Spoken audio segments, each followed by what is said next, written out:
படிச்சு பாருங்க. அதிகம், அடுத்த வார்த்தை கொஞ்சம், ரெண்டு எதிர்மான வார்த்தை வருதுல்ல. அப்போ அதிகமாய் விதைத்தால் என்ன கிடைக்கணும்? வசந்த படிங்க. அதிகமாக விதைத்தால் அதிகமாக கிடைக்கணும், அதிகமாக ஜெபித்தால் அதிகமாக சோதிக்கப்படணும். ஆனால் இங்கே தேவன் சொல்லுகிறார், நீங்கள் அதிகமாக ஜெபிக்கிறீங்க. நான் கொஞ்சம் மாற்றி சொல்ல விரும்புகிறேன்.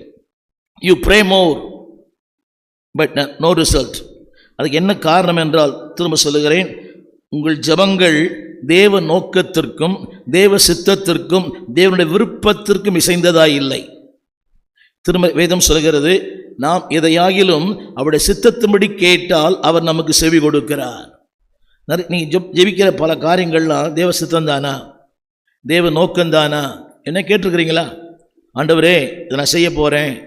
உதாரணம், ஒரு கூட்டத்துக்கு போகிறேன், நான் போகலாமா? தாவீது சொன்னான். அதை பின்தொடரலாமா?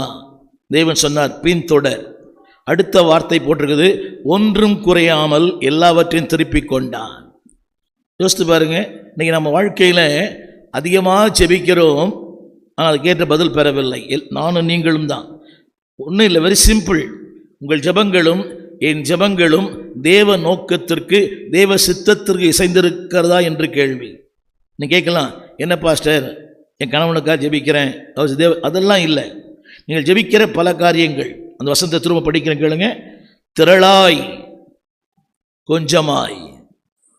கவனிங்கள், விதையில் தவறா, நிலத்தில் தவறா, விதைத்தவன் தவறா? மூன்றுமே தவறில்லை. கவனியுங்கள், விதையிலும் தவறில்லை, நிலத்திலும் தவறில்லை. அதை போடுறது நேற்று சொன்னேன், நிலத்தை கெடுத்து போடுகிறது. விதையிலும் தவறில்லை, விதைத்தவனும் தவறில்லை, அந்த நிலத்திலும் தவறில்லை. தவறு தெரியுமா? ஆண்டவர் தான். அந்த வார்த்தையை நான் படிக்கிறேன் கேளுங்க. அதில் ஒரு வார்த்தை, நான் அதை ஊதி போடுகிறேன் இருக்குதுங்களா? நான் அதை 6ஆம் வசனம் நினைக்கிறேன், நான் அதை 9ஆம் வசனம், நான் அதை எதிர்பார்த்திருந்தும், திரும்ப 9ஆம் வசனம் கூட, அதிகமாய் வரும் கொஞ்சமாய் கிடைத்தது. 9ஆம் வசனம், அதிகமாய், கொஞ்சம் ஸ்லோ பண்ணுங்க, டவுன் பண்ணுங்க. அதிகமாய் வரும். இது விசுவாச தோல்வி அல்ல. நெவர்.